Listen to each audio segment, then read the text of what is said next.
Boa tarde a todos.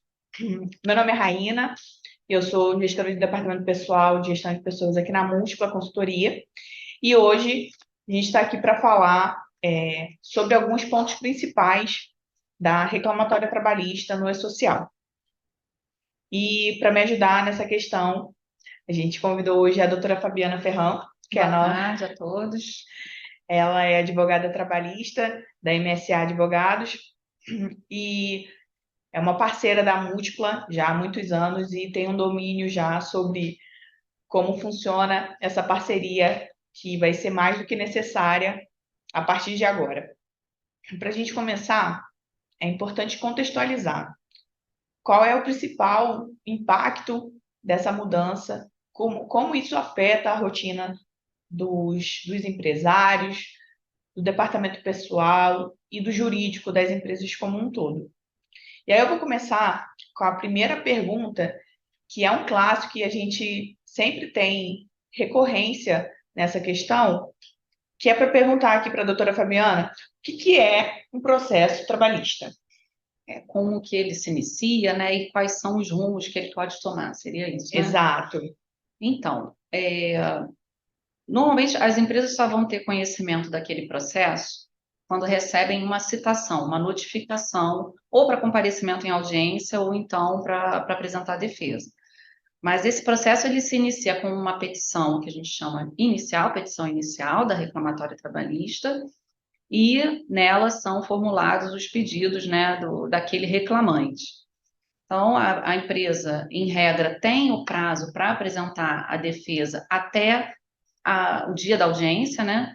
Normalmente se pede até uma hora antes da audiência, como todas agora são eletrônicos, os processos são eletrônicos, pode ser protocolado pelo sistema da Justiça do Trabalho, né, do tribunal, e até uma hora antes da audiência para que o juiz possa ter conhecimento e depois acontecer a audiência normalmente. Na pandemia até eram 15 dias que davam para apresentar a defesa, mas já normalizou e agora se apresenta até antes da audiência. Essa audiência ela é marcada para uma conciliação e para tentativa de conciliação e apresentação da defesa, né? Temos até um outro tipo de reclamatória trabalhista, né, que é pelo rito sumaríssimo, e aí pode se unificar naquela audiência tanto o recebimento da defesa, como a oitiva de testemunhas, depoimento pessoal das partes, e logo depois já se profere a sentença. Mas, em regra, né, a gente tem o rito que a gente chama de ordinário. Nessa audiência, primeiro há uma tentativa de conciliação, e depois a apresentação de defesa, né, é dada a oportunidade para outra parte se manifestar sobre aquela defesa. Se houver algum pedido de insalubridade, adicional de insalubridade, designa-se um perito, e aí vai ter uma fase de prova pericial, que a gente chama, onde o perito vai até a empresa e analisa a documentação, e por fim, depois dessa perícia é que o juiz ouve as testemunhas, né, toma o depoimento das partes, se ele entender necessário e se as partes pedirem, para depois sim ter uma sentença. Então, esse é basicamente o rito. No sumaríssimo também é possível, né, que se peça aí alguma prova pericial e aí é transformado em rito ordinário para poder seguir esse mesmo rumo que eu coloquei para vocês.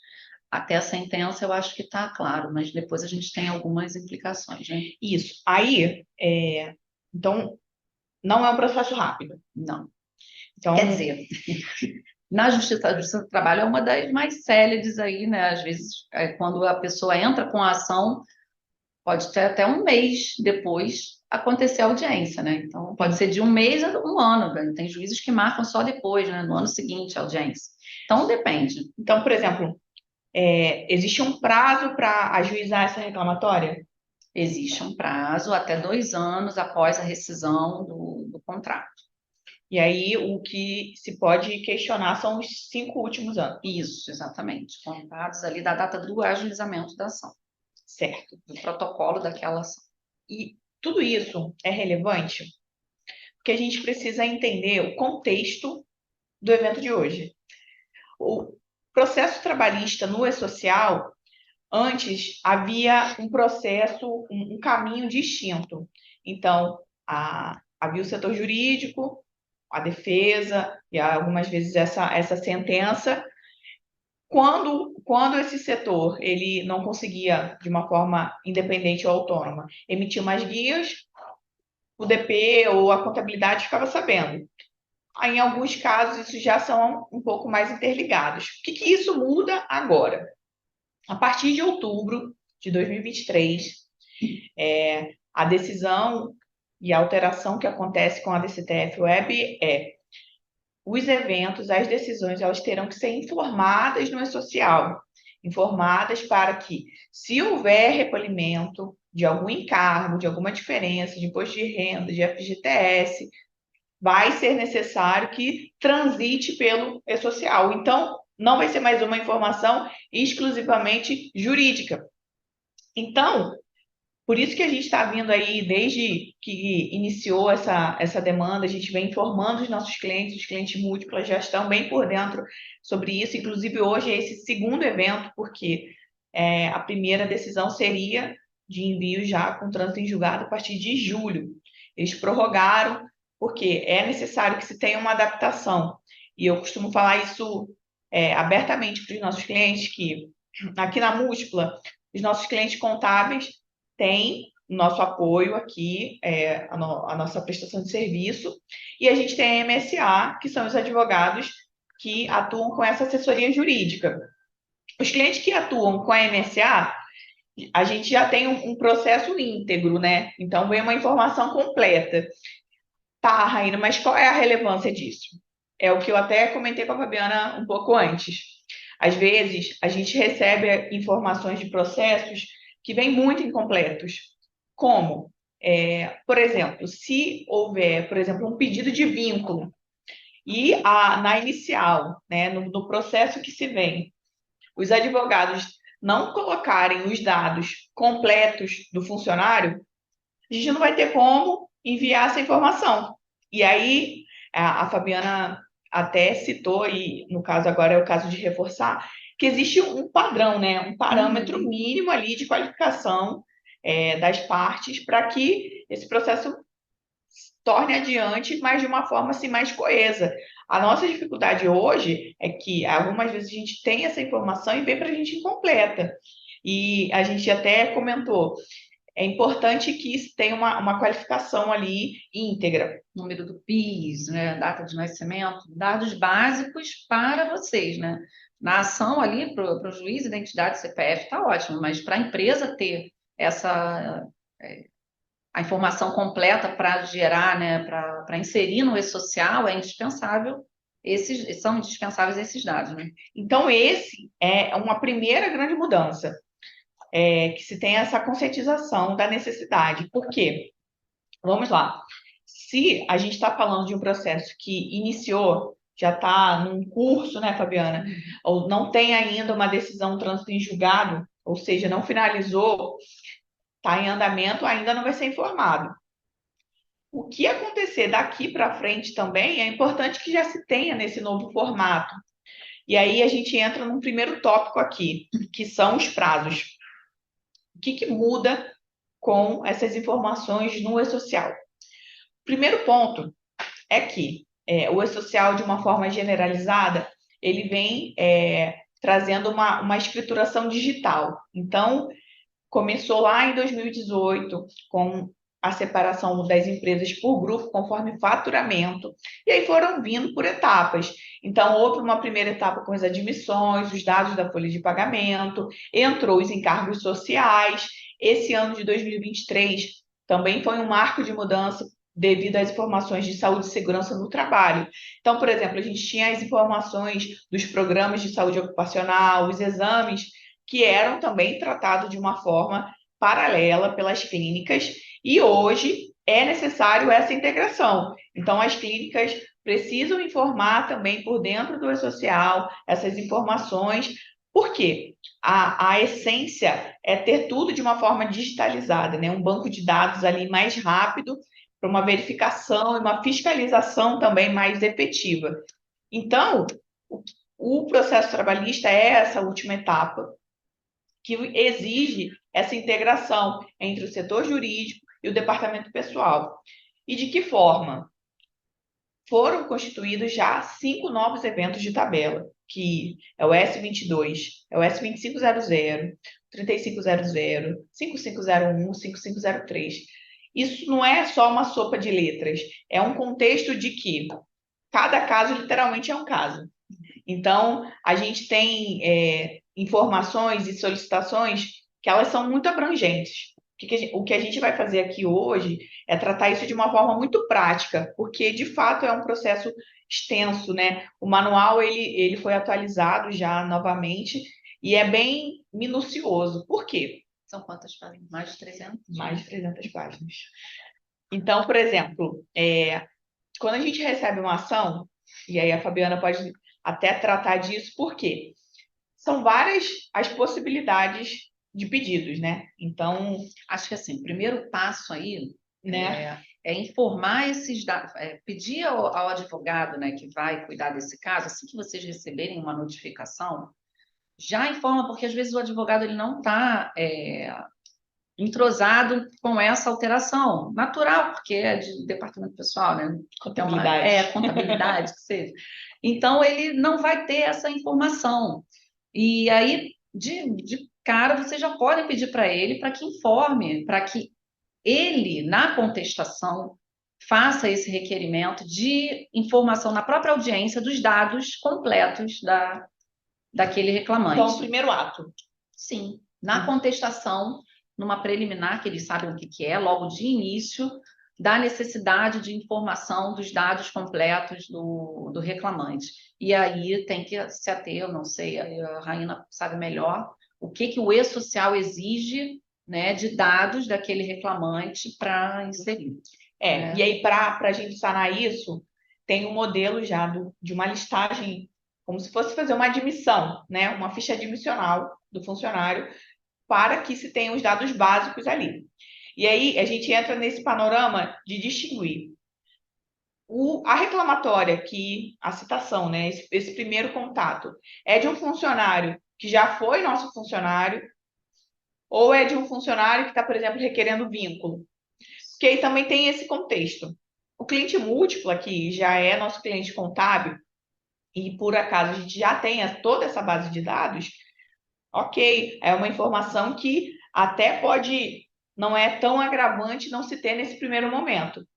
Mas, se a gente tratar de um caso, de um pedido de vínculo de um funcionário sem registro, aí entra já como padrão pedindo essa documentação. Então, é claro, Raina, porque assim, quando você está negando vínculo, o advogado ele entra para uma linha, se espera uma sentença improcedente e vocês não vão precisar fazer nada no E-Social, mas tem que trabalhar com possibilidades. Na eventualidade de uma sentença pela procedência, ou seja, sendo favorável para aquele reclamante, e se vocês tiverem que inserir no E-Social, vocês vão ter 15 dias a contar dessa decisão, que ela vai, né, vamos falar sobre isso mais à frente. Então, é um tempo muito curto. Se não tiver isso na inicial, até o juiz mandar intimar o reclamante para que forneça esses dados, então, já na contestação, coloca-se, né, o ideal é que se coloque essa solicitação de dados do reclamante para os efeitos legais. Não precisa dizer que ali está se confessando nada, entendeu? Então, não tem problema. O ideal é que já se resolva esse problema. Já tem um padrão, né? Isso um aí. padrão nessa contestação solicitando esses documentos, Isso. sem necessariamente afirmar algo, entendido. Isso é importante porque a gente vai estar também reforçando esse procedimento para os nossos clientes como um todo, porque, como a gente colocou, às vezes a assessoria jurídica não está na MSA, a Fabiana já está pronta, já entende, a gente não tem dificuldade aqui. Mas, caso esse cliente seja o nosso cliente contábil, mas a assessoria seja de outro escritório, a gente já vai passar essa instrução para que a gente não perca esse tempo, né?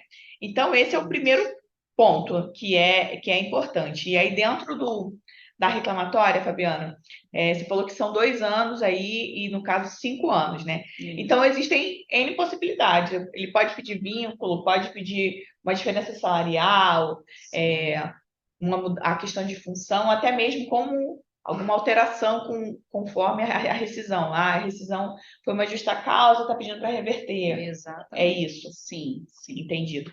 Então, volto a dizer, de fato, cada caso vai ser um caso, mas é importante que se tenha essa ciência realmente do que está sendo pedido.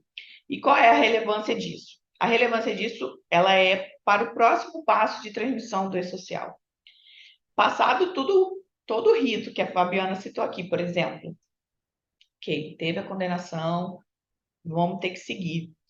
A forma como vai ser conduzido, até mesmo o formato do pagamento das rúbricas, pagamento do que está sendo solicitado, se é uma diferença salarial, se é uma diferença, uma gratificação em específico, a incidência disso, né?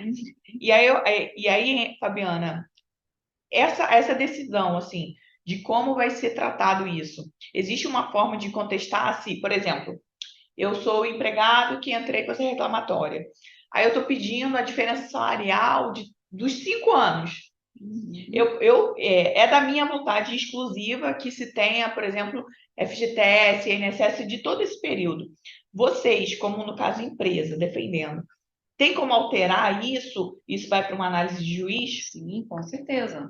Apresentada a contestação, vai ter toda essa análise que eu falei, esse trâmite, né, de audiência e oitiva, né, que a gente chama oitiva de testemunhas e prestar, vai chamar as partes para prestar depoimentos, enfim.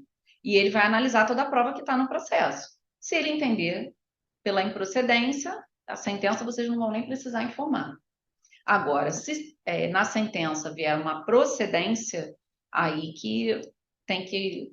o cuidado que vai se ter é com o trânsito em julgado, né? Isso. E é aí que vocês têm que informar o advogado que necessitam da informação, se a outra parte recorreu ou não, se vocês vão precisar recorrer ou não, com antecedência. Por quê? Vocês vão ter 15 dias depois desse, se não for recorrer, vai se operar, ninguém recorrer, vai se operar o trânsito em julgado. Porque ali são 8 dias que tem a contar da publicação dessa decisão, e os advogados sabem bem qual vai ser o prazo. Até aquele dia vai ter o prazo ali para recorrer. E naquele mês ainda, né, se for início de outubro, foi início de novembro, vamos para início de novembro, aquela decisão vai se findar ali no dia 3 de novembro, não, porque ali com certeza não vai ter prazo, porque é feriado, vamos passar, vamos botar um prazo mais dentro da realidade, que é 6 de novembro. 6 de novembro vai ser o último dia ali do prazo para o recurso. Se nenhuma das partes recorrer, dia 7 já vai se operar o trânsito em julgado. Ninguém mais vai poder recorrer, e dali vocês vão ter 15 dias para informar, para gerar toda a informação no e-social quanto às verbas que foram deferidas naquele processo. Se tem diferenças salariais, e os reflexos, né, FGTS e tudo mais, tudo vai ter que ser contabilizado. Mas ali no manual eles deixam claro o seguinte: é o trânsito em julgado da sentença líquida. O que significa? A gente tem 2 tipos de sentença, que é a líquida, onde ficam ali todo o cálculo, fica todo o cálculo das verbas devidas, o INSS, eventual imposto de renda. Então, o juiz já determina que a contadoria da vara apure o valor líquido, e ele já coloca ali o valor da condenação específico. Se transitar em julgado, se não houver recurso, dali em diante vocês têm 15 dias. Agora, também tem a outra possibilidade. Se essa sentença não for líquida, porque o juiz não é obrigado a apresentar esse cálculo e ele pode arbitrar o valor da condenação, ali como a gente chama do coração dele, ele pode fazer ali uma estimativa daquele valor e colocar valor de condenação de R$20 mil. E sem aí, discriminar nada. Sem discriminar. E ele aí? só vai colocar aqui a condenação ali na parte de cima da sentença, ele vai dizer que a condenação se refere àquelas verbas e tal, ao final ele arbitra em 20 mil. E ali, mesmo que as partes não recorram, não se desesperem, não vai ter o trânsito em julgado de uma sentença líquida, porque a sentença ali não tem o cálculo. Então, vai se iniciar uma nova fase. Ou seja, quando a sentença não é líquida, vocês não são obrigados a fazer um cálculo às pressas e fazer esse trâmite de 15, obedecer esse prazo de 15 dias. O juiz, dali em diante, ele vai se iniciar a fase de liquidação da sentença. E aí ele vai determinar a remessa do processo para um contador da vara e determinar que as partes se manifestem, ou de plano ele vai determinar que as partes apresentem os cálculos. E aí dá prazo de 10 dias para uma parte, 10 dias de prazo para outra, e ao final é que ele, na dúvida, como sempre eles mandam, né? Disse que é na dúvida, mas na verdade eles sempre mandam para a contadoria da vara apurar qual é o cálculo correto. Dali nasce uma sentença de liquidação. É uma outra sentença. Então, já destrinchado ali. Exatamente. É uma sentença, na verdade, que só vai dizer ali que, conforme parecer do contador, a reclamada se obriga ao pagamento das seguintes verbas. Vai dizer ali tudo direitinho, ou ele vai fazer menção àquele cálculo que a própria contadoria da vara fez. Então, conforme cálculo apresentado pela vara. E vai dar um prazo de 15 dias, ou às vezes 48 horas para a empresa pagar. Ali ainda vai ser a publicação daquela decisão, que não vai ter o trânsito em julgado. Ainda tem esse porém. E aí... São etapas. São etapas. Entendi. A outra parte pode impugnar aquela sentença. Então, enquanto não ocorreu o trânsito em julgado daquela decisão, vocês não estão obrigados a informar. Ocorreu o trânsito em julgado, vocês vão fazer o pagamento normal, não vai se discutir mais. Aí sim vai ter os 15 dias para fazer essa informação. 15 dias. Isso. E acho que é importante que a gente está reforçando muito com relação ao prazo, porque quando a gente conversou hoje, até retomando o assunto, a obrigação é a partir de outubro. E aí eu até falei, Fabiana, competência outubro, eu tenho que entregar até 14 de novembro, né? Considerando o feriado dia 15. Então, ela falou assim, só que tem que ter atenção com relação ao pagamento efetivo ali. Porque, por exemplo, se isso acontecesse lá no início de outubro e considerando esses 15 dias, isso aconteceria ainda dentro de outubro. Sim. E não Isso. lá em novembro. Isso. Então, isso para a gente foi importante e relevante, por quê? Porque fixa ali aquela obrigação, competência outubro, e na verdade não, vai depender realmente de como veio essa decisão, né, e o prazo desse pagamento. Isso. Então, até de uma forma generalizada, é um processo novo, porém que também vai unificar, porque hoje, quando ocorre uma decisão, um trânsito em julgado, a gente tem que gerar a GFIP de uma reclamatória para poder gerar os encargos de INSS. Quando tem FGTS, esse recolhimento ainda é na GFIP e INSS tem que gerar separado, o IR é separado. Com a DCTF Web fica tudo junto. Então, e a próxima mudança aí a gente tem com o FGTS digital, que também vai vencer no dia 20, igual acontece hoje com o INSS e com o imposto de renda. Então, a gente já vai ter mais uma mudança que vai impactar diretamente essa nossa rotina. Então, a forma, que é uma preocupação que a gente tem assim com frequência, é o que vai ter incidência dentro do que foi decidido pagar ou não. Sim, e aí é uma outra questão, né? Além dessas duas que eu te falei, duas possibilidades de sentença, a gente tem o acordo, né? Na sentença, a gente tem como, na sentença que transitou em julgado líquida, né? Depois de ter sido liquidado, ali já vai estar discriminado o que é de INSS a pagar, o contador da vara ou o cálculo que foi feito lá e que foi homologado, seja da parte reclamante ou da parte reclamada, mesmo que não tenha um contador da vara para ser feito o cálculo, né? Pode ser homologado o cálculo do reclamante ou do reclamado, aquele cálculo ali vai servir para nortear vocês na inserção dessas informações. Ali vai se discriminar o INSS, vai se discriminar... Tem que vir. Tem que vir. Uma sentença liquidada, uma sentença de liquidação, não tem como não vir ali discriminado o que é para se pagar de cota previdenciária. Agora, no acordo é diferente. Muitas vezes no acordo a gente tende, né, a empresa, o advogado da empresa, busca colocar ali verbas, discriminar como verbas indenizatórias e não salariais, justamente para reduzir o custo para a empresa, né?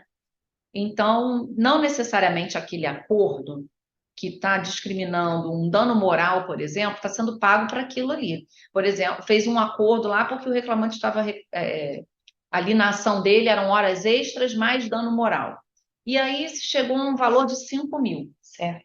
Que para ele são as horas extras. Mas no acordo, não necessariamente você pode discriminar como aquilo, né, que está sendo pago. O título do pagamento, né, que está sendo feito no acordo, você pode discriminar de acordo com o que está na inicial nos pedidos dele. Ele pode pedir hora extra, pode pedir dano moral, pode pedir uma multa do 467, do 477, que também são verbas indenizatórias, e você vai discriminar de acordo com o que está sendo pago. Agora, dependendo dessa discriminação, é que vão incidir ou não, né? Vai incidir ou não o INSS. E então, nesse acordo que é homologado pelo juiz, não fica discriminado exatamente o percentual. Como, né? Mas obrigatório discriminar. Isso, nenhum acordo é homologado sem se dizer o que é verba indenizatória nem salarial. Mas o juiz pode determinar um prazo para as partes indicarem essa discriminação. Às vezes é um valor alto de acordo. 100 mil é possível. 100 mil de acordo, e aí ele dá um prazo de 30 dias para se discriminar essas verbas. Isso o manual não fala, né? Não. Mas, nesse caso, a partir de agora, o ideal é orientar os advogados a discriminarem desde já no acordo o que é verba salarial, o que não é, para se evitar esse problema, porque senão, em 15 dias vocês não vão conseguir, né? Ou acelera-se esse processo ali, não vai ser em 30 dias que vai cumprir o prazo para discriminar, discrimina-se antes, mas vocês têm que deixar claro para o advogado a importância desse prazo de 15 dias. Então, é um processo que, assim, reforçando... não só o acordo judicial, aquele feito em sindicato também está incluído no manual. Eles também dão um prazo de 15 dias contados do acordo. Ou seja, é corrido. Corrido. É corrido, não é úteis. Então... Queria até ver aqui direitinho se são... Vou dar uma olhada nos itens, pode falar. Então, qual é a preocupação máxima que a gente tem com essa demanda? É esse alinhamento de expectativa entre o envio, a informação e o retorno. Por quê? Aqui hoje, na múltipla, a gente precisa desse tempo de processar, de liberar a guia. E acontece com muita frequência, por exemplo, hoje, no Rio de Janeiro, o tempo fechou, inundou, já teve alguns momentos com pico de energia, etc. Às vezes essa oscilação aí. Então a gente não pode trabalhar com uma margem tão curta de liberação ali. Se eu tiver que liberar um processo desse de um dia para outro, não tem como. Então eu até brinco com o pessoal assim, vocês não receberam essa informação de um dia para o outro. Aí às vezes o advogado vem, recebi sim, o juiz esperou agora, 48 horas. 48 horas, a gente precisa. É raro, né? Mas acontece com frequência. Porque a gente tem um prazo aí de liberação, né? E esse processo, ele vem para agregar a mais uma demanda para o departamento pessoal. Então, são informações que exigem da equipe uma capacitação e um time ali de liberação, porque isso é muito grave, né? Esses prazos que eu estou comentando, eles estão no item, tá lá, S2500, processo trabalhista. Que é o evento principal da reclamatória. E ali está na parte do prazo de envio, antes das informações adicionais. E ali tem um item E, que fala também da determinação judicial para cumprimento antecipado da decisão, ainda que parcial. Porque esse prazo que ele está mencionando é de uma liminar, por exemplo. A pessoa entra com a ação e faz um pedido de tutela antecipada, que a gente chama, ou porque não foi dada baixa, né, na carteira dela e está prejudicando, ou porque a empresa não entregou as guias, né, também para liberação de FGTS, Documentação. toda a documentação necessária para o processo rescisório. Então, ela pode pedir uma liminar, né? Vocês conhecem como liminar, mas a gente como tutela antecipada, e essa decisão, antes mesmo de citar a empresa, de sair uma notificação, o Tem que juiz ser já se cumprida. manifesta. Ele já se manifesta, e no momento daquela notificação que vocês recebem para apresentar a defesa, vem também a intimação daquela decisão. Então, tem que ter muita atenção na leitura daquela notificação também, porque às vezes não é só para apresentar a defesa, está intimando também para cumprir uma decisão liminar. E ali, dessa decisão, da determinação, daqui no caso seria da ciência, né, da determinação judicial. Olha. Esse prazo pode ser antecipado para fins de cumprimento de obrigações decorrentes de decisão judicial. Aqui fala que é da determinação judicial, mas é natural que é quando a empresa tiver conhecimento, né? Isso aí também não precisa entrar em desespero. Mas dali vocês terão 15 dias para fazer essas informações. Então, é o caso, e é o que a Fabiana colocou antes, que não se trata da informação somente de pecúnia, somente de encargos. E entra no manual, vem essa fase, como o caso de retificação, por exemplo, do 2299, que é o evento de desligamento, né, social. Sem o 2299 transmitido, não é possível fazer nenhuma outra ação. Então, eu acredito que por isso que eles amarraram essa informação. Porque também acontece com frequência, funcionário está trabalhando e aí some. Aí notifica que está acionando na justiça. O que a gente tem de instrução para seguir nesses casos é que aquele contrato suspende, porque não há uma ação em si, nem de um pedido de demissão e nem de uma dispensa. Sim. Aí o que cara pode pedir o que a gente chama de rescisão indireta. Exatamente. Mas naquele momento ali, o funcionário ainda está com o contrato suspenso. Então ele não está, ele está flutuando ali na folha, porque ele não está trabalhando, ele não formalizou o pedido e informa que ingressou com alguma ação ali. Então, nesses casos, não tem uma informação ali de desligamento em si, propriamente dito, né? Enquanto isso, não tem que ser feito nada, porque só no caso de houver essa liminar, essa informação, que já vai ter essa informação. Então, no caso, no manual, isso também está previsto que esse 2299 ou essa informação que vai ter que subir já vai estar vinculada ao número de processo. Mas assim, o juiz não vai dar uma liminar se ele não tiver elementos ali que para o convencimento dele de que aquele empregado foi dispensado sem justa causa. Alguma indicação vai ter. Dificilmente se dá uma liminar assim. No caso de uma indireta, por exemplo. Porque pode ter sido um erro mesmo da empresa de não ter feito um lançamento no e-social daquela dispensa imotivada, ou por qualquer outro motivo, a gente não sabe. Mas ele não vai dar uma liminar assim. Entendi. Então, se deu essa liminar, vai ser para vocês mais fácil, seria só inserir ali no e-social, só que tem que observar esse prazo de 15 dias. E às vezes, óbvio, que o juiz dá um prazo de 48 horas daquela decisão, daquela notificação. Você não vai aguardar os 15 dias, tem que cumprir aquela decisão, porque ele vai sempre colocar ali sob pena de multa diária de R$ 100, R$ 200. Então, observem isso para não, mas o meu prazo é de 15 dias por causa social. Não, o prazo judicial ele vai prevalecer. Ou seja, é atenção triplicada quanto ao que realmente está se recebendo, né? Eu acho e aí nessa hora a gente reforça a importância de você ter ali uma assessoria jurídica de confiança efetiva com relação a toda essa demanda. Porque, como a gente colocou, né? A nossa preocupação é justamente de alguns escritórios que, vez ou outra, vem com uma informação incompleta. E uma coisa que a gente reforça de uma forma interna aqui para a nossa equipe é que a gente tem que ter uma atenção redobrada, literalmente, com o que a gente recebe. Que a responsabilidade, ela é compartilhada. Mas a partir do momento em que a gente recebe um processo e a gente não criticar, o ônus também é nosso. Não, então, exige uma atenção redobrada de toda essa base, de toda essa informação, porque o envio vai ser a responsabilidade da consultoria contábil. Então, a partir do momento em que a gente também não notificar, não cientificar esse cliente, e ele também não repassar essa informação, vai ficar realmente uma situação Para o delicada. jurídico, né? Para o advogado que vai cuidar daquele processo, isso é muito Por importante. quê?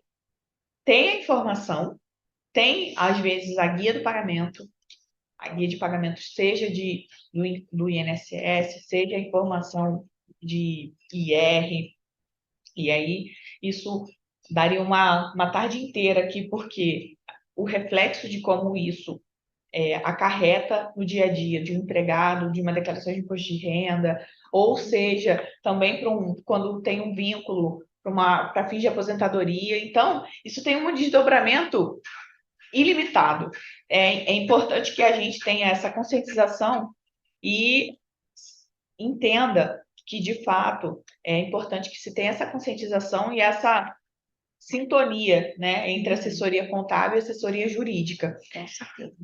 Porque, vamos lá, hoje a gente tem a informação da reclamatória trabalhista por meio da GFIP, né? Existe um código específico só para quem é reclamatório trabalhista. Precisa do número do processo e tudo mais, toda essa base mínima, e a gente consegue informar.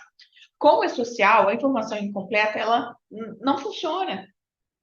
Ela não vai ter como a gente incluir. Por quê? A gente vai fazer essa admissão de processo dentro do nosso software, para que depois disso a gente consiga transmitir e ainda tem um segundo ato direto na Receita Federal para conseguir transmitir essa DCTF. É impossível dar sequência, né, sem determinadas informações. Não tem como. Não é um processo que eu consigo fazer manual, editar manual, vou gerar aqui o código de barras, o pagamento em si, a GPS que hoje era utilizada até setembro, não vai funcionar com o número do processo vinculado com decisão de outubro. Então, não tem como. Então, é um processo que está realmente muito amarrado. E aí, uma colocação que a equipe sempre fica naquela apreensão na dúvida, a gente tem que ter isso alinhado entre cliente, advogado, contador, né? De como essa informação vai vir. Porque, por exemplo, acontece, Fabiana, recebi, o pagamento vai ser ali parcelado. Então, eu tenho uma ação que não acaba ali só naquele primeiro momento. E essa comprovação, esse acompanhamento, esse parcelamento, esse envio mensal para o cliente, ele precisa estar afinado, porque, pelo que eu entendi, vocês também precisam protocolar que esse pagamento foi feito. Não necessariamente. Não, só no caso, por exemplo, paguei, só guardo, não preciso fazer nenhum outro input. Olha, faz muito tempo que eu vejo uma decisão, um acordo, no caso, né, de parcelamento, determinando que se comprove mês a mês o pagamento. Normalmente eles colocam assim, ao final do parcelamento, diga ao reclamante em 10 dias, sob pena de se considerar quitado. Pronto. Ele vai ter 10 dias para reclamar. Olha, não foi paga a última parcela, por exemplo. Antes, se não for pago, com certeza antes disso ele vai informar, né? Na primeira oportunidade ali que tiver, o primeiro inadimplemento da segunda parcela de 10, e se for, ele já vai informar e pedir multa. O advogado já pede liquidação antecipada e tudo. Mas eu digo a última parcela e tal, ele vai ter que informar e pronto. Agora, dificilmente tem essa necessidade. Esse acompanhamento. Não tem. Entendi. Bom, o outro ponto é que também é muito colocado, e isso, na verdade, é uma dúvida. No caso do acordo extrajudicial,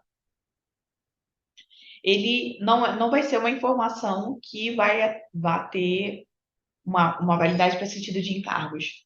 E tem só o papel ali de pagamento indenizatório. Funciona assim? Ou tem? Não tem. Pode ter sim. E aí as partes fixam ali, porque às vezes no universo de 100 mil reais, né, como eu dei de exemplo ali, colocar tudo como verba indenizatória é praticamente impossível, a não ser que a pessoa receba um salário elevado, né?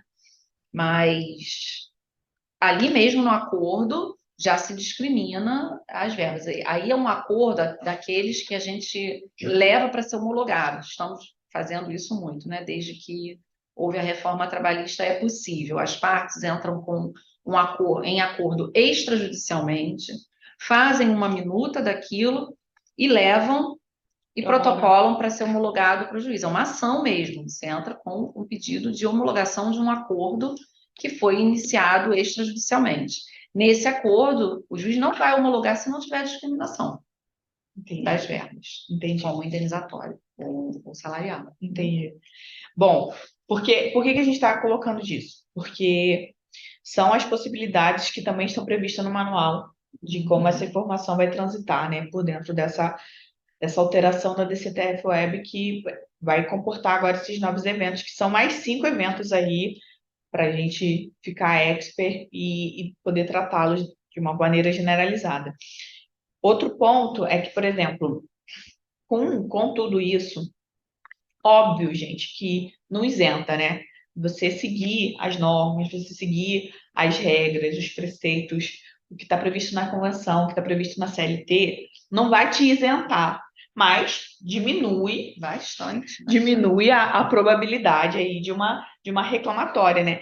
E aí, Fabiana, a gente sabe que de uma maneira generalizada, com a reforma trabalhista, diminuiu o número de processos, e aí agora a gente vê essa ascensão aí. Tem toda alteração política, social, a dinâmica, Não, e até ela mesmo o não conhecimento da reforma, né? Quando veio a reforma trabalhista, começaram a achar, ih, agora eu não posso pedir qualquer coisa porque os reclamantes, né? Porque eu vou ter que pagar custas. E aí se viu que se comprovar a gratuidade de justiça já não é bem assim e tal, e eles começaram a voltar ao normal, entendeu? Aquela pessoa que realmente não tem condições de fazer o pagamento das custas, né, e tal, se ela não tiver êxito naquela ação, ela não vai pagar as custas. Não vai pagar honorários que a gente chama sucumbenciais, que são os advogados da outra parte que recebem. Não tem isso. Mas no início eles tinham esse receio, porque deu a entender que sim, inclusive tinha essa determinação, mas já houve um entendimento lá do STF, inclusive, também tem entendimento do TST de que não cabe, e aí foi tomando forma, né? Eles foram entendendo melhor e aí agora eles já estão entrando e voltaram a pedir coisas absurdas, né? Ou não, às vezes realmente tem, né, uma coisa ou outra que é devida, mas é mais complicado. Agora, o que a gente reforça como um todo, isso é pauta sempre, né?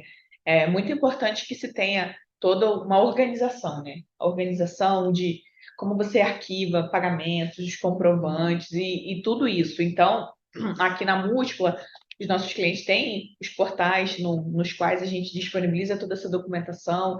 Esse documento fica lá armazenado em nuvem, então eles conseguem obter isso de uma forma fácil para que se tenha toda essa tratativa, até por conta da LGPD, não é um processo mais tão impresso como era antes, né? Então, tem todo um zelo com esses documentos.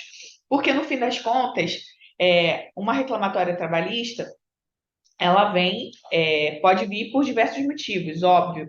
Mas eu acho que a Fabiana pode falar disso melhor do que eu, que quando a empresa ali cumpre com as suas obrigações, no sentido formal da palavra, a possibilidade, né, reduz, não isenta, óbvio. sim, sim.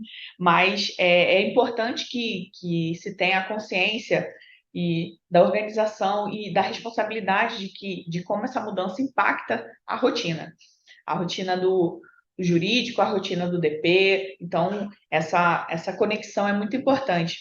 E uma coisa que a Fabiana já tinha até pontuado, que já existe, né, esse controle dos processos, né, Fabiana? Ela falou assim, olha, já existe uma ferramenta, e juridicamente falando, nos escritórios já tem essa ferramenta, né? De prazos, né? Isso.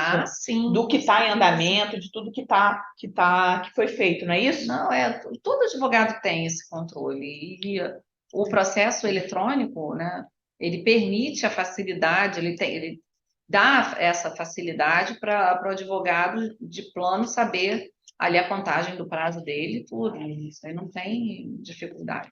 O que a gente tem reforçado com os nossos clientes é elencar tudo já. Tudo que já está em andamento. A gente já também tem um panorama, né?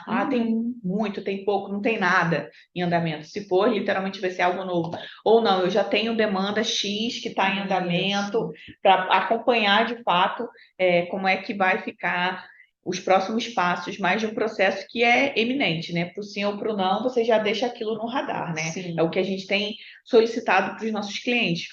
Por quê? para não ser pego de surpresa, né? Então, eu tenho um fluxo aí com 10, 20, 50 processos. Então, é importante que a gente já tenha essa noção do quanto e de quantos estamos falando, porque, como a gente falou, né, hoje era um processo tratado de uma forma totalmente independente. E não cumpridos, se esses prazos não forem cumpridos, né, os de 15 dias, já tem a previsão aí no manual de multa e tudo mais. Aí tem a multa do E-Social em si, tem a multa no sentido do processo, se também não, não isso cumprir, daí né? com certeza. Então, é multas e multas. É. É importante que a gente reforce muito essa palavra, né? Existe uma expressão que a gente sempre fala, que o órgão mais sensível do corpo humano é o bolso, né? Então, quando a gente fala de um desembolso por perda de um prazo, é muito delicado. Então, é importante que se tenha esse entrosamento. Sim. Bom, a gente tratou dos pontos principais aqui. Quais são os novos eventos? O que é o processo trabalhista em si? Qual é o prazo que se tem aí para juizar? O que de fato muda com a DCTF Web, com essas reclamatórias já no social? E nosso objetivo aqui hoje foi tratar de uma forma muito objetiva o que se espera dessa nova obrigação. O que se espera com essa mudança, né? Então, aqui na Múltipla, a gente tem trabalhado justamente para poder conseguir acompanhar tudo que se altera, tudo que se muda, né? A gente tem uma integração aqui com a Fabiana, que é nossa parceira já de anos, e consegue sempre apoiar a gente nessas dúvidas que às vezes transcendem a informação contábil. Então, o recado de hoje, considerando que a gente já está aí praticamente no fim de outubro, é que a gente tenha essa organização do processo, do que está em andamento, para não se perder nenhum prazo com relação a esse processo. E aí a gente tem uma dúvida aqui que foi colocada no nosso chat, que ele pergunta: quando a empresa está no polo passivo como responsável subsidiário, o funcionário não é dela, ou seja, é do primeiro réu, mas a empresa faz acordo para sair do polo passivo. Aí a pergunta é: eu tenho que informar isso na social? Como que eu vou informar? Se não gerou nada de obrigação pecuniária para essa empresa, entendo que nada, nada. Não deve Não ser há informado. informação. Agora, se ela fez algum pagamento, que eu acho difícil, porque se ela é uma responsável subsidiária e fez algum acordo aí, eu não sei qual é O tom ali da prestação, né? De repente, vou pagar R$ 1.000 aqui só para que seja excluída do polo passivo e tal. Então, esse valor pode ser não, deve ser inserido. Agora, eu vou devolver a pergunta para você. A obrigação de inserção dessas informações no social é pelo empregador, correto? Pelo empregador. Se é pelo empregador e essa empresa, de fato, não foi envolvida no processo de admissão, demissão desse empregado, nada a pagar. Entendido. Então, nesse caso, só trazendo assim, de fato, de novo para um prático. Há essa prestação de serviço, mas não sou eu o empregador. Exato. Não sou eu que estou envolvida ali diretamente nesse fluxo. Então, eu, como um terceiro, não entro nessa demanda de precisar informar. Exato, porque ali não tem, no E-Social, nesse manual, não há a obrigação de informação por terceiros, né? Só pelos que são envolvidos no processo admissional, no caso, o empregador. Só no caso se fosse citado. Não sendo, né? Não é nem a questão de ser citado, não, porque aí ele está no polo passivo, foi citado. Só que ele foi excluído do processo. Essa é a pergunta, pelo que eu entendi. Uhum. Se é uma responsabilidade subsidiária, que a gente chama, provavelmente um tomador do serviço. Isso, perfeito. Que não tem, não assinou aquela carteira, não tem nenhum, o vínculo empregatício não foi com aquela empresa, nada a informar. Perfeito. Porque o manual assim não exige, né? Por enquanto não exige, então, menos uma informação. Isso. E aí a gente tem uma outra pergunta aqui, que foi: após a sentença de homologação de cálculos, e se ainda houver eco, não sei, o que seria e. Houver embargos à execução. Perfeito, pode ser. Sim. Em que momento deve se inserir na social? Exatamente, boa pergunta. Por quê? Nos embargos à execução, você tem a oportunidade, isso está na CLT, de discutir aquela sentença. E é por isso que ela não transitou em julgado para aquela empresa que entrou com embargos à execução. Ou seja, ainda não finalizou. Exatamente. Inclusive, nesse prazo que para embargos à execução, o reclamante também tem o mesmo prazo para discutir a sentença de homologação, impugnar aquela sentença. Entendi. Então, ali também não houve o trânsito em julgado. Só depois, aí nos embargos de execução, você tem a possibilidade, né, de discutir ainda por meio de recurso, que é agravo de petição, depois você tem embargos, você tem outros recursos, só quando esse processo retornar, aí sim você conta do trânsito em julgado, e aí vão certificar lá no processo o trânsito em julgado da sentença homologatória, e aí vai se contar os 15 dias. Perfeito. Então, nesse caso, e aí até a primeira pergunta realmente é o caso de tomador de serviço. Então é isso aí. Então, é bem colocado pela Fabiana aí. Uma outra pergunta que foi feita no caso de acordo, mesmo que na minuta conste a discriminação das verbas indenizatórias, deve-se se inserir as verbas da inicial ou na minuta de homologação? Deve-se inserir. Porque ali o objetivo que vocês têm que entender, que o E-Social está buscando, é uma fiscalização quanto ao pagamento dos tributos. Exato. Sendo esse o objetivo, não tem lógica informar o que está sendo pedido na inicial, mas sim o que você efetivamente vai pagar. Então, o que tem que se informar são as verbas salariais, e aí eu não sei se ali também exige alguma informação de verba indenizatória, não deve, porque não gera imposto. Então, tudo o que repercutir financeiramente para vocês em termos de tributos tem que ser informado. E aí, com certeza, não vai ser o que está na inicial, mas sim no acordo. Entendido. Entendeu?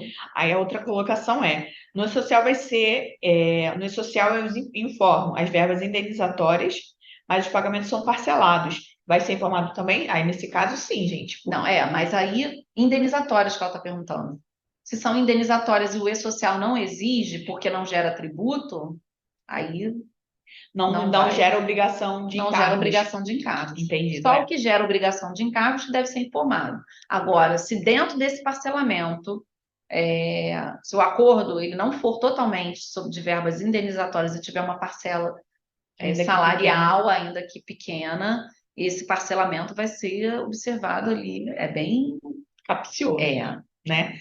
A colocação que foram feita aqui a obrigação de fazer, que não seja em pecúnia, em caso de tutela, deve inserir também? Pois essa foi até o questionamento antes, né, que a gente teve. Se essa obrigação de fazer for no sentido de assinar a carteira, né, de inserir no E-Social alguma informação de admissão, de dispensa, aí sim. Porque isso daí vai gerar uma obrigação. Uma informação, né? Uma informação que é vinculada ao E-Social. No mais, aí teria que ver que tipo de obrigação de fazer. Exato, porque, por exemplo, quando ocorre a informação de retificação, a gente tem por obrigação, dependendo do caso, retificar o 2200, que é de admissão, ou o 2299, que é de demissão. Então, toda essa obrigação, informação, né? Então, a resposta melhor é o seguinte: toda obrigação que repercutir em informação necessária para o E-Social tem que ser cumprida dentro desse prazo de 15 dias. Sendo ela pecuniária ou não. Né? Ou de informação. Aí a outra colocação foi: o INSS, quando fica para o final do acordo parcelado, qual o valor a inserir? Se lá na frente o valor do INSS será ajustado? Sim. Isso é uma informação que não tem no manual e que a gente sentiu falta. Isso desde a nossa última conversa. Porque se a obrigação de pagamento do INSS é ao final, né, você pode informar. Ali você deve informar dentro desse prazo aí que está constando de 15 dias do acordo. Isso é uma coisa, você vai informar. Agora, a obrigação de pagar, se ela é diversa, certamente vai ter um campo ali dizendo qual vai ser a data vinculada à sentença. Se não tiver, tem que ter. Tem que ter essa estrutura de informação. Isso daí vai ser essa é uma pergunta que a gente também se fez, mas que só vai conseguir sanar essa dúvida na prática. Porque são os campos, né, que vêm ali de informação, aí é tudo muito novo. Nessa parte aí, só na prática mesmo, para vocês saberem como que vai ser, como que vai vir no sistema. E aí a gente também tem que considerar que essa nova informação, essa inserção dos processos no portal, ela é nova para todos os casos, né? E isso vai gerando também essa mudança de comportamento no sentido de como as coisas vão ser descritas, né?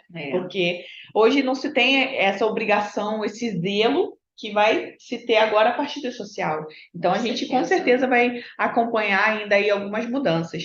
Uma outra colocação que foi feita...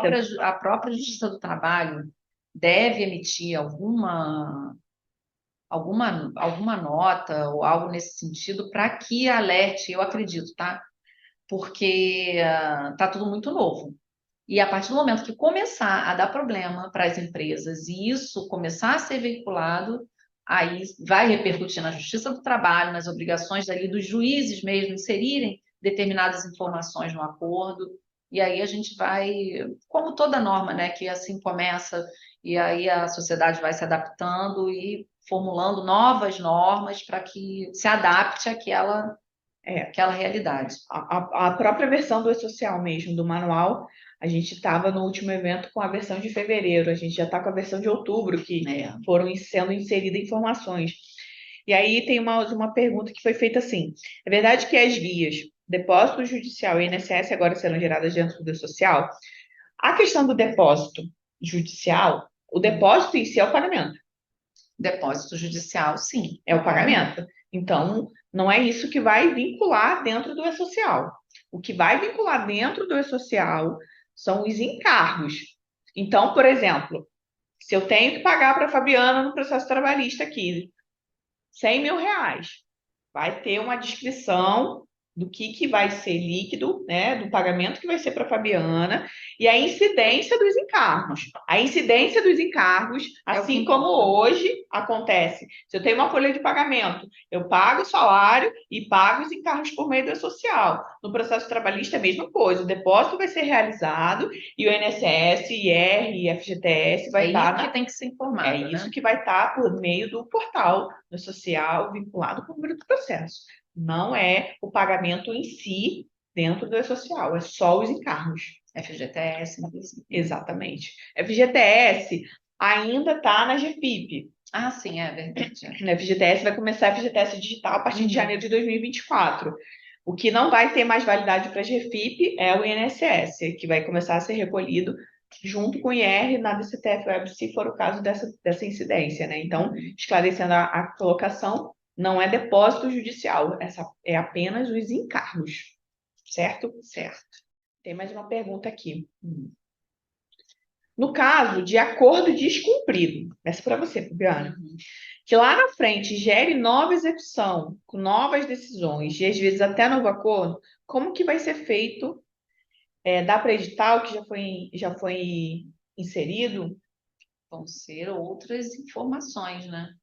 Porque assim, vocês vão lançar informações no E-Social num primeiro momento.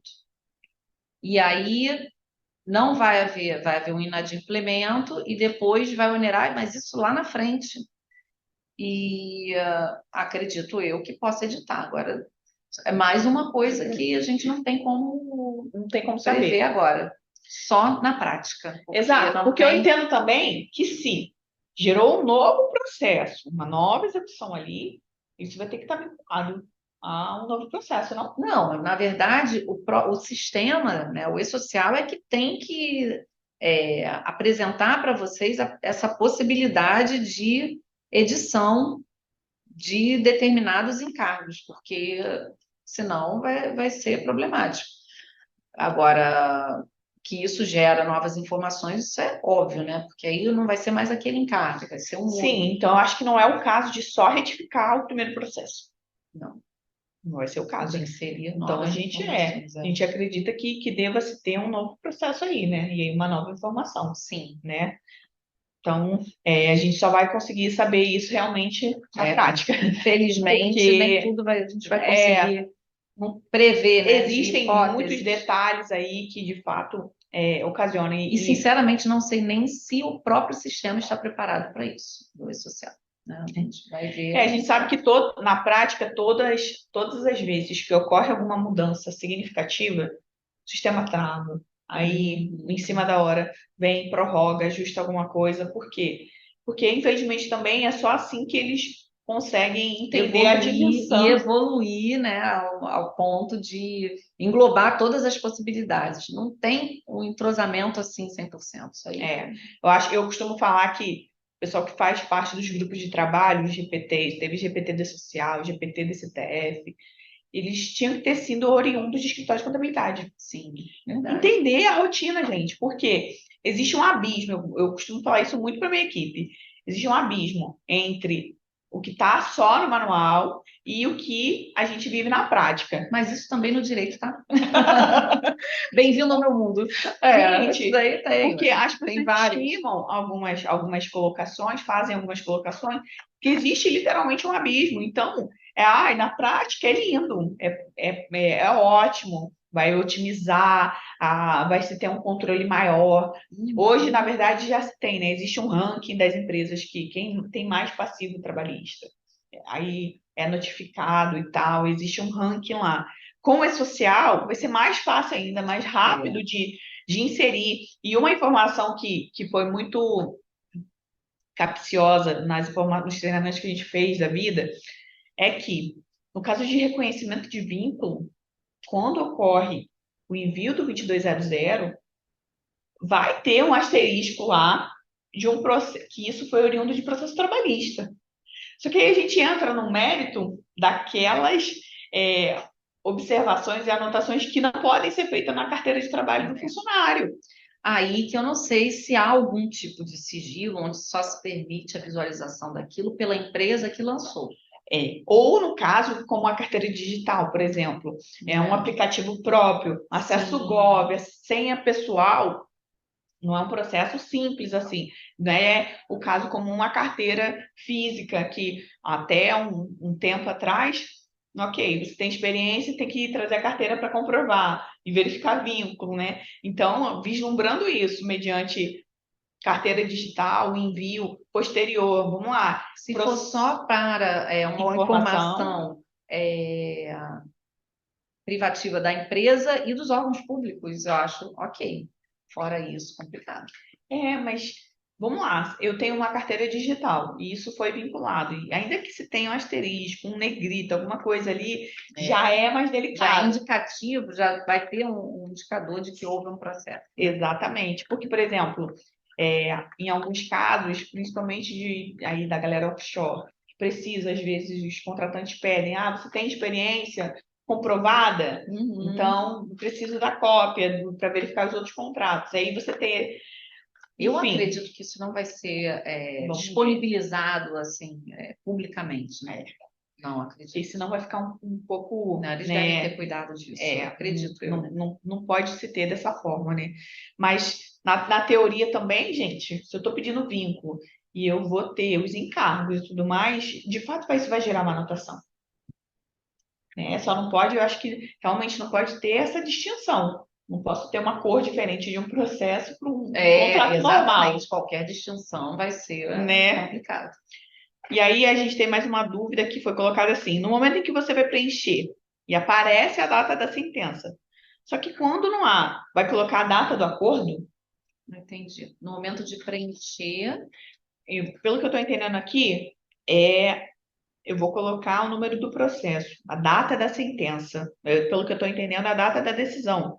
Só que quando não tem essa informação, vai colocar a data do acordo? Eu acho que eu entendi o seguinte aspecto. Quando a gente recebe lá o processo, é lá no final, vem a data ali. Então, o que eu vou considerar vai ser a última data. Vai ser a data ali da sentença, do homologado, da sentença líquida. A data que vai ser lançada ali. A data desse processo. Eu vou acatar conforme a última recepção disso? Bom, vamos lá, porque tem as hipóteses ali do prazo, né, de 15 dias e tal. Quando for da sentença ilíquida, quando for da sentença, deixa eu só lembrar aqui, da sentença líquida. Que aí entra naquele caso que você pontuou, que são dois tipos, não é isso? Quando já vem líquida, plena, pronta, certíssima. E uma segunda que eu até coloquei na presumida, que na verdade tem mais uma etapa, né? Então. Não, eles vão precisar da data que vai definir o prazo de 15 dias. Então, vai ser a data que está no manual. Ou seja, da sentença ilíquida vai ser do trânsito em julgado dessa sentença ilíquida. Então, o trânsito em julgado está lá no processo que foi no dia 8 de novembro, vocês vão informar dia 8 de novembro. Eu acredito que ali o que eles precisam saber é o prazo, é para vincular o prazo de 15 dias. Que é Se essa informar informação. a data da sentença pode ter sido antes, foi publicada só. O trânsito em julgado foi só depois, entendeu? Então, se você colocar a data da sentença, deve gerar um prazo maior do que os 15 dias e vai te prejudicar, né? Então, no Agora, caso, no próprio sistema, ali ele não deve ser a data da sentença ou a data do acordo, deve colocar a data do evento, algo genérico que indique ali para ele que o prazo está contando a partir dali para isso aqui é pergunta de operacional, porque olha só, a questão foi retomada. Não é o caso porque quando a gente coloca lá dentro do portal do nosso sistema, ele pede a data da sentença. Então, eu entendo que é a última. Aí a data da sentença é diferente.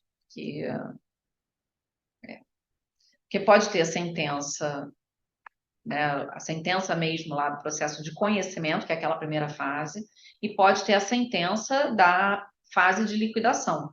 Que eu acredito, considerando as alterações que a gente já teve no software, que é a liquidação. Não faz sentido. Não faz sentido você informar uma data de uma sentença que foi anterior àquela. Sim, a gente ia estar tratando aí de uma informação retroativa, não faz sentido mesmo. Não. Até no sentido, assim, ok, o manual não é perfeito, mas ele também não é tão especial assim, né, gente? Vamos lá. Tem um caso aqui que foi colocado que só foi feito o acordo. No caso, aí a gente tem que entender que tipo de acordo. É um acordo extrajudicial, um acordo judicial. No E-Social está escrito a data da sentença, não sai a data da sentença. Ok.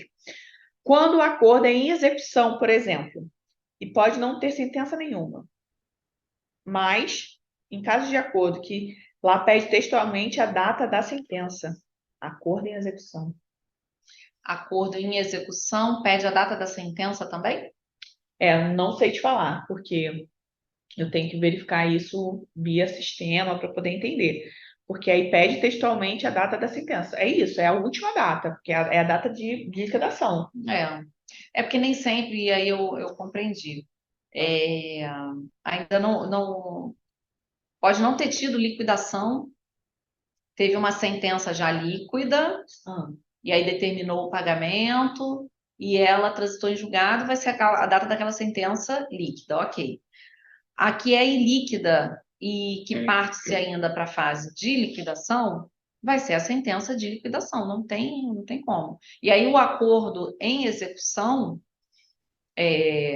sinceramente, eu colocaria não a data da sentença, porque não vai ter lógica, vocês não vão pagar encargos em cima da sentença que já foi sobreposta por aquele acordo. Vocês vão pagar encargos sobre aquele acordo. Eu colocaria a data da homologação daquele acordo.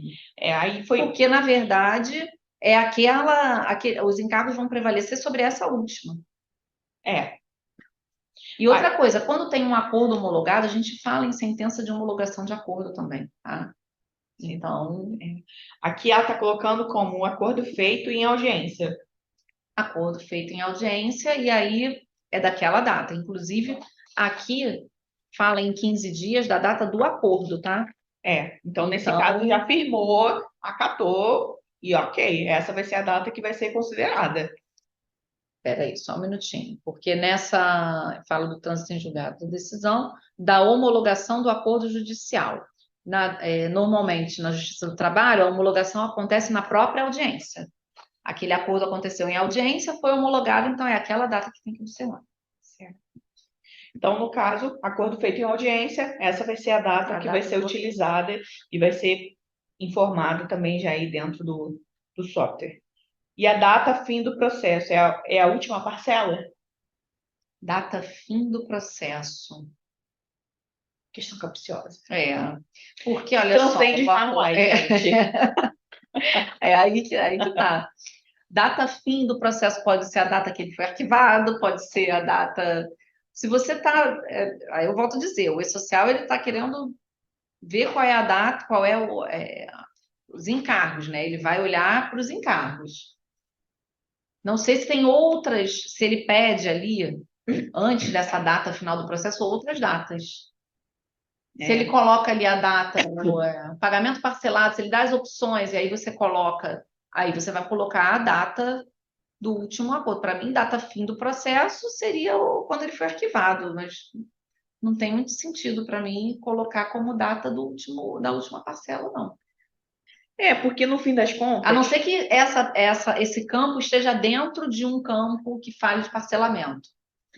mas Não. assim, pelo que a gente estava revendo de software, não entra nessa minúcia aí também, né? Porque Não, como né? você colocou, a essência do que eles querem é a informação para fins de encargos, né? Se for, então, isso aí é mais coerente realmente a data do último pagamento. Que eles Agora, colocam, eles pedem isso, a última parcela do acordo? Não, ele pede a inicial e o fim. Eu não entendi muito bem. inicial e fim, aí sim, seria a primeira parcela e a E a última. última? Se eu parcelei em 10, no caso, vai ser a data primeira inicial e a data final da última parcela. Aí tem coerência porque visa os encargos, né, sobre aquela parcela. Olha só, eu vou explicar melhor. O que acontece? Boa tarde. Eu estou fazendo, enquanto eu consegui entrar agora, então comecei a fazer aqui. E aí, o que eles estão me pedindo, tá? Eu estou fazendo passo a passo aqui. Aí, o que eles estão me pedindo? Primeiro, eles pedem o seguinte, vou voltar aqui. Trabalhador com vínculo formalizado, sem alteração nas datas de admissão, desligar. Primeiro, eles pedem o dado do processo. Eu coloquei o dado do processo, tudo mais, isso aqui. A data da sentença. Eu coloquei a data do acordo, por exemplo, nesse caso. Aí, continuar. Aí, trabalhar com. Aí, tem assim: selecione um tipo de contrato. Aí, trabalhador com vínculo formalizado, sem alteração nas datas de admissão e desligamento. Aí, depois, matrícula. Aí já veio direto isso aqui: empregado geral, inclusive empregado público, não sei o quê. Aí colocou: empregador foi reintegrado? Não. Houve reconhecimento da categoria de empregado diferente? Não. Houve reconhecimento da natureza da atividade diferente? Não. Isso foi um acordo, tá? Eu tô querendo cadastrar um acordo. Houve reconhecimento de motivo de desligamento diferente? Não. Houve reconhecimento de unicidade contratual? Não. Aí vou para o próximo. Aí vem o CNPJ da empresa, o início do processo, o mês e o ano, eu coloquei outubro de 2021, e fim do processo. Eu estou colocando aqui a última parcela, que é agosto de 2024. Aí tem assim, repercussão do processo trabalhista. Aí eu não sei se é decisão sem pagamento de verba natureza remuneratória, decisão com pagamento de verbas de natureza remuneratória, porque, na verdade, acho que é até com. Porque, no caso, é um acordo em execução que eu estou cadastrando, né? Que eu fiz agora, no dia 20, que homologou dia 24, tá? De outubro. Aí o total das verbas remuneratórias. Então, assim, eu acho que eu vou ter que fazer a conta, vou ter que mandar para o contador para ele fazer a conta das verbas que são remuneratórias, das que são indenizatórias. Aí está aqui, valor do aviso prévio indenizado pago, valor da projeção do aviso prévio indenizado. Gente, são umas coisas assim meio surreais, então, né? o acordo em execução, nesse acordo não foi discriminado o que era verba indenizatória e salarial? Remuneratória é verba salarial, né? Mas estou falando, eu vou ter que pegar lá, nesse caso não, porque foi na liquidação. Então, assim, eu vou ter que pedir para o meu contador separar lá o remuneratória, indenizatória, mandar para mim, e aí daí eu vou ter que completar isso aqui. Eu ainda nem fui para a próxima parte, porque não está deixando eu sair, porque eu não coloquei valor total das verbas remuneratórias.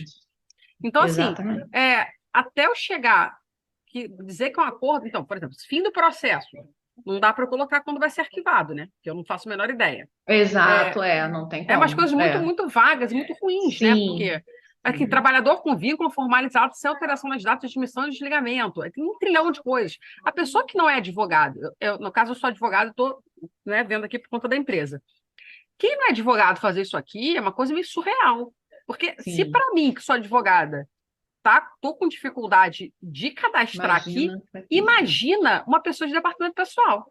Verdade. Não, mas aí a questão do departamento pessoal, a gente vai ter um pouco mais de usabilidade com o que se pede para o portal. Então, a sua dificuldade aí, pelo que eu entendi, é porque no acordo não está com toda a descrição. E aí, as perguntas que o processo pede são perguntas assim, que devem ser respondidas dentro do acordo. Então, é o caso, ela está pedindo alteração de vínculo, etc. Não. Isso, na verdade, isso não. Porque, na verdade, você vai ter que responder sobre dentro se o processo tem esse pedido. Por exemplo, se for uma sentença, se for trânsito em julgado, você vai ter que. A pessoa que vai cadastrar vai ter que saber se o trabalhador tem vínculo formalizado, sem alteração de dados de desligamento, sem empregar, um monte de coisa que uma pessoa que é leiga vai ter dificuldade de responder. Mas, assim, é por isso que é importante o entrosamento entre o advogado e o contador, ou aqui E aí, foi o que eu falei, vai ter essa fase de adaptação ainda, a Justiça do Trabalho ainda não compreendeu o que é obrigatório de informação. Nesse acordo, por exemplo, se não tem aí discriminação das verbas, né, já é um problema, mas com certeza já foi homologado esse acordo? Não, esse acordo foi homologado, mas esse acordo aqui eu vou conseguir resolver isso por quê? Porque é um acordo feito em execução. Então, assim, já tem sentença homologatória. Eu estou falando só que o que eu estou falando aqui é que ele não chegou nem ainda a descobrir que isso é um acordo. Porque ainda não chegou na fase para dizer se isso aqui é um acordo ou não. Ainda não cheguei nisso. Eu estou falando, eu entrei aqui agora para fazer junto com vocês para ir tirando as minhas dúvidas. Entendeu? Então, assim, é justamente isso, porque eu parei aqui agora, porque agora eu vou precisar de alguém para me dar os cálculos nesse caso aqui, né? Ou então eu vou ter que ir lá no cálculo, ver o que é homologatório, o que é... Ah, sim. Já dentro do acordo, de repente, no acordo de execução, já faz menção ao cálculo... Pois é, vai ter que colocar essas coisas agora quando for fazer acordo, vai colocar o que é parcela remuneratória, o que é parcela indenizatória, qual o valor. A gente vai ter que começar, os advogados, né, no caso, começar a discriminar isso tudo nos acordos, especificamente, o quanto é remuneratório, quanto é indenizatório, porque assim, você vai ter que pegar um negócio da exercício social e sair colocando tudo que você vai precisar, né? Porque hoje em dia a gente não faz isso. Exatamente. No seu caso, você pode contratar a Múltipla que a gente ajuda vocês aí nessa demanda, tá? Porque a gente consegue apoiar os nossos clientes e os novos clientes também. Então, já vou te passar o nosso e-mail, a gente já faz um contato, uma parceria para você não ter mais depois você me manda, eu vou mandar meu telefone aqui, depois você me manda qual o custo de você inserir isso para mim. Com certeza, me passa que a gente conversa.